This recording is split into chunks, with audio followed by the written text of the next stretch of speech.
Necesitamos unha transición ecolóxica galega xusta, ordenada, cunha xestión pública dos recursos e que revertan para o beneficio do país. A necesidade de decidir e aproveitar dos nosos recursos pasa porque o plan que está actualmente en marcha con esta invasión eólica teña unha moratoria en tanto en canto non consigamos precisamente que a enerxía, que é un ben de consumo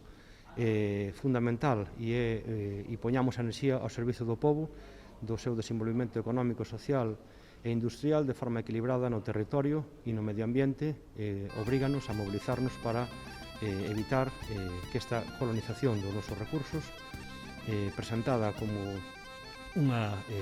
maneira de afrontar o cambio climático e a descarbonización da economía, está sendo o contrario, un negocio millonario para as eléctricas, para as grandes empresas e a ruína para o conxunto do pobo galego. Vivas no rural ou vivas nunha cidade e, en todo caso, a emigración e o dano medioambiental está sendo unha realidade cada vez máis imparable. Por todas estas razóns, o 5 de xuño